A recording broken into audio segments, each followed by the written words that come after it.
Hello friends, welcome you all. आज मैं आपके लिए जो वीडियो लेकर आ रहा हूँ, देखिए बात करेंगे एक ऐसे शेयर की जिसका प्राइस 38,000 के आसपास, यानी कि 38,000 रुपये का एक शेयर।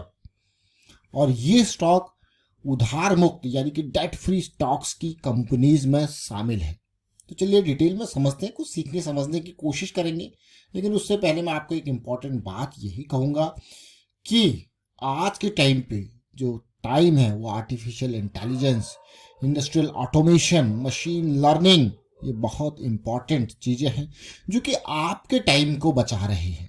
और आपके टाइम को बचा के मतलब आप अपना दिमाग लगाना है, आपके काम जो आपका मैनुअल एफर्ट्स है वो काम चलता रहेगा ऑटोमेटिकली। तो चलिए डिटेल में समझेंगे स्टॉक को। और आगे बढ़ने से पहले मैं आपको बता दूं, अगर आपने अब तक चैनल को सब्सक्राइब नहीं किया तो जल्दी से सब्सक्राइब कर लें, बेल आइकन को प्रेस कर लें, जिससे आपको नोटिफिकेशन आती रहेगी। और प्राइस एक्शन सीखने के लिए आप ज्वाइन कर सकते हो मेंबरशिप ज्वाइन बटन पर क्लिक करके। प्राइस एक्शन की सीरीज बहुत इंपॉर्टेंट है, इसको देखें, समझें, सीखें और प्रैक्टिस जरूर करें। आपके पास टाइम है वीकेंड का तो प्रैक्टिस कीजिए, उस वीकेंड के टाइम का इस्तेमाल कीजिए। अभी थोड़ी देर पहले हमने रैलीज इंडिया से बहुत कुछ सीखा था, समझा था। आज हम बात करेंगे ऑटोमेशन की दुनिया का बेताज बादशाह। ठीक है, ऑटोमेशन सबसे पहले। ऑटोमेशन है क्या? आपको दिख रहा है ना, हनीवेल ऑटोमेशन इंडिया।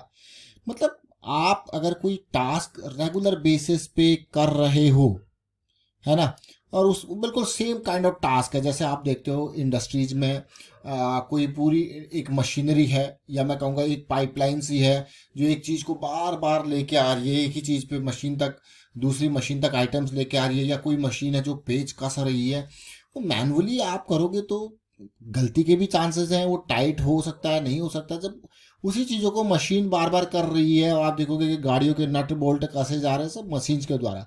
ये क्या है? ये वो रोबोटिक आर्म्स सेटअप करके वो इंडस्ट्रियल ऑटोमेशन का पार्ट है। तो आजकल की दुनिया में एफिशिएंसी लाने के लिए, प्रोडक्टिविटी बढ़ाने के लिए, ये सब artificial intelligence, machine learning, industrial automation, ये पिक्चर सामने निकल के आता है।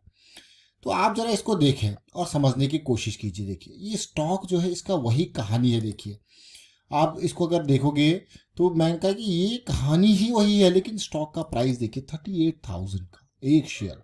और कंपनी देखिए उधार मुक्त कंपनी, 33,000 करोड़ का मार्केट कैपिटलाइजेशन, 33,000 करोड़ का मार्केट कैपिटलाइजेशन। ग्रोथ है कंपनी में, रेवेन्यू लगातार बढ़ रहा है, आपको देखने को मिल रहा होगा। प्रॉफिटेबिलिटी देख सकते हो आप, रेवेन्यू है, प्रॉफिटेबिलिटी है। लेकिन अगर मैं पिछले कुछ टाइम में देखूं तो प्रॉफिटेबिलिटी कंसिस्टेंटली है, ऐसा नहीं कि कोई कमी देखने को मिल रही है। लेकिन शेयर का प्राइस में वो जंप, वो रैली नहीं देखने को मिला। तो प्राइस सेक्शन से उसको भी समझने की कोशिश करेंगे, शेयर के जंप को भी।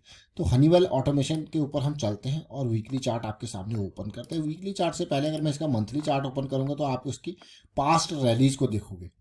2003 के आसपास ये शेयर 250 के आसपास था, आज ये 40,000 के आसपास है। जरा सोचिए मार्केट में कितना ज़बरदस्त वैल्यू मिलता है, रिटर्न मिलता है अच्छी चीज़ों को। और 2008 के करेक्शन में ये स्टॉक 2600 से गिर के कहाँ पहुँच गया था? 500 पे। सोचिए ये गिरावट इन बिटवीन जब आती है तो कितनी खतरनाक आ सकती है। फिर रैली आती है, फिर कंसोलिडेशन आता है, और 2014 में उसके बाद तो इसने ज़बरदस्त, देखिए 2700 से लेके कहाँ ये गया है कि नहीं? अब आप सोचिए 2014 से 2024 तक पिछले 10 सालों में इस स्टॉक ने क्या रैली दी है। Amazing rally. देखिए इस कंसोलिडेशन को जैसे इसने पार किया और आपके सामने रैली आई, फिर से ये कंसोलिडेशन, उससे पहले की ये कंसोलिडेशन आप देख सकते हो क्लियरली। और पोस्ट कोविड ये स्टॉक ज़्यादा नहीं भागा है। अगर मैं कहूँ कि कोविड की गिरावट के बाद थोड़ा जंप आया, थोड़ा रैली आई, लेकिन ये स्टॉक उतना नहीं भागा जितना उम्मीदें लगा सकते हो। टाइम आता है, हर किसी की जगह अपना टाइम होता है। और अगर मैं देखूं, जैसे मैंने कहा कि 2014 से इस स्टॉक ने ज़बरदस्त रैली दी। अब तो इस इन सालों को देखिए, 1800% की रैली है, ज़बरदस्त। लेकिन पिछले कुछ टाइम के इस करेक्शन को देखेंगे, उम्मीद थी ये करे कुछ, लेकिन नहीं, अभी तक ये स्टॉक जो है कोई इसमें ज़्यादा फर्क देखने को मिला नहीं है। तो हमारे लिए ये स्टॉक एक बहुत इंपॉर्टेंट प्राइस सेक्शन बना रहा है अगर ये इस डायरेक्शन में जाता है। लेकिन अभी तक कोई सिग्नल यहाँ पे नहीं है किसी तरीके का। लेकिन बहुत इंपॉर्टेंट जोन जो है वो आपको दिखा रहा है कि हाँ धीरे धीरे तैयारी कर रहे हैं, जाएंगे लेकिन तैयारी कर रहे हैं अभी। रिजेक्शन देखिए क्लियर कट, जो बॉटम पे भी बेस बन रहा है, टॉप पे भी बढ़िया बेस बन रहा है। और साथ के साथ जरा छोटे टाइम फ्रेम पे आते हैं, वीकली पे। वीकली पे 200 SMA जो रिजेक्शन करता है, अब देखिए बेयरिश साइकिल में प्रवेश करता हुआ देखने को मिल रहा है। तो उम्मीद करेंगे ये बेयरिश में ना रहे, जल्द से जल्द वापसी हो, थोड़ा सा मोमेंटम आए, थोड़ा यहाँ मोमेंटम दिखे और बेयरिश में ज़्यादा टाइम ना रहे, और जिससे कि फिर एक पॉजिटिविटी की उम्मीद लगाएंगे। तो अभी हमारा क्या है, वीकली में हमारा मोमेंटम गायब है, देख रहे हो। तो अब मोमेंटम का, अब ऐसे स्टॉक में जल्दबाजी करना नहीं बल्कि मोमेंटम का इंतज़ार करना बहुत बढ़िया होता है। अभी क्या है, अगर हम यहाँ पे जल्दबाजी करेंगे तो क्या करेगा, स्टॉक नीचे भी जा सकता है। तो हमें इंतज़ार करना है अपने मौके का, और जैसे अगर इंतज़ार है तो हमारा मौका बनेगा, इन जोन्स पे मौका बनेगा, और फिर हम उम्मीद करेंगे एक रैली की। तो फिलहाल जो सिचुएशन चल रही है, स्टॉक इसीलिए रडार में आया कि पुराने इसकी रैलीज को आपने देखा, और 200 ऐसे में कितना इंपॉर्टेंट होता है। जैसे मैंने आपको कहा कि पिछली बार भी ये थोड़ा सा नीचे जाने की कोशिश हुई, फिर वापसी आई 2014 में, और क्या ज़बरदस्त रैली आई। तो ये कंसोलिडेशन अभी नहीं, मैं कहूँगा इलेक्शन के टाइम तक चल सकता है, और उसके बाद कुछ उम्मीद यहाँ पे जताई जा सकती है हनीवेल ऑटोमेशन से।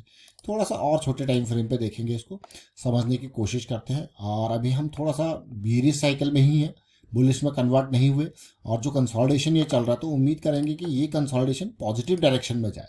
तो अगर हम यहाँ पे थोड़ा जल्दी देखते हैं तो 39,200 का ये जो रेंज है, जैसे इससे ऊपर का क्लोज मिलेगा हमें, तब उम्मीद करेंगे कि हाँ ये एक पॉजिटिव डायरेक्शन में जा रहा है with a stop loss of this, इसीलिए। और डीप रिस्क हमारे पास ये रहेगा। तो अब अगर यहाँ पे बात करें, देखिए स्टॉक की, जैसे मैं आपको फिर से मैं इसके कंसोलिडेशन को देखूँ तो मार्च 2021 में इसने पीक बनाया, एंड यू कैन सी कि भाई कोई स्टॉक, ये भी एक लर्निंग का पार्ट है कि कितने टाइम तक आप देखिए, बिल्कुल ऐसा नहीं कि कोई बड़ा फॉल आ गया, कोई बड़ा फॉल इसमें नहीं देखने को मिला, बट आप देख सकते हो क्लियरली कि कितने टाइम हो गया, 2021 मार्च, और ये मार्च 2024 चल गया। तो 1 साल, 2 साल, 3 साल बिल्कुल कंसोलिडेशन चल रही है, 3-3 साल की देखिए। और काफ़ी इंपॉर्टेंट ये प्राइस एक्शन अभी मुझे देखने को मिल रहा है इस पर्टिकुलर स्टॉक में। तो एक पॉजिटिविटी की उम्मीद रखेंगे इससे। आप देखिए जहाँ पे कोविड से के टाइम का जो रिजेक्शन जोन था, वही अभी भी हमारा रिजेक्शन जोन अभी भी बना हुआ है, और टॉप पे भी एक इम्पॉर्टेंट रिजेक्शन जोन है जिसको आप देखोगे, जो 40,000, 42,000, इस जोन पे ये रिजेक्शन बना हुआ है। तो जल्दबाजी की कोई ज़रूरत नहीं है। और स्टॉक जैसे अगर आप एंट्री भी लेते हो तो एक स्टॉक का ही कॉस्ट देखिए कितना है, 39-40 हज़ार। तो यहाँ पे अगर आप लेते हो तो अफोर्ड, जो रिस्क की हम बात करते हैं, ऐसे स्टॉक जनरली क्या होता है कि रैली के बाद स्टॉक स्प्लिट का अनाउंसमेंट करते हैं। ऐसे टाइम पे जब सिचुएशन फ्लैट होती है तो स्टॉक स्प्लिट होता है, या कोई कॉर्पोरेट एक्शन इसमें आता है, तो जिसकी वजह से शेयर का प्राइस एडजस्ट होता है। आपने आयशर मोटर देखा होगा, है ना। तो इस तरीके से इनसे उम्मीद होती है कि स्टॉक स्प्लिट आए, या फिर जो है यहाँ पे, ताकि थोड़ा लिक्विडिटी बने मार्केट में। ये लिक्विडिटी मतलब कि इजीली, आसानी से खरीद फरोख्त आप कर पाओ। अब एक शेयर को खरीदने के लिए आपको 40,000 लगाने पड़ रहे हैं, और आप अगर उसमें रिस्क लोगे तो कम से कम ये स्टॉप लॉस होगा जो कि 34-35,000 आपको, क्या सीधे सीधे आपका 5,000 का पर शेयर का रिस्क आपको देखने को मिल रहा है। हाँ, वहाँ से रैली आएगी तो उम्मीद लग करोगे एटलीस्ट 50,000 के इर्द गिर्द जाए, फिर और ऊपर यहाँ पे जाने की कोशिश करें। तो बड़ा स्टॉक है लेकिन काम, ये स्टॉक अच्छा इसलिए लगता है क्योंकि इंडस्ट्रियल ऑटोमेशन वाला स्टॉक है, और जो कि आपकी प्रोडक्टिविटी को बढ़ा रहा है, एफिशिएंसी को बढ़ा रहा है। फिलहाल वाइंड अप करता हूँ इस वीडियो को, और उम्मीद करता हूँ आपने इस वीडियो के माध्यम से जरूर कुछ सीखा होगा। तो प्राइस एक्शन ये सीखते रहिए, प्रैक्टिस करते रहिए, और वाइंड अप करता हूँ वीडियो को। एंड देखिए, रिस्क मैनेजमेंट बहुत इंपॉर्टेंट है, तो रिस्क मैनेजमेंट के बारे में अवेयरनेस भी स्प्रेड करते रहे। And thank you for watching the video.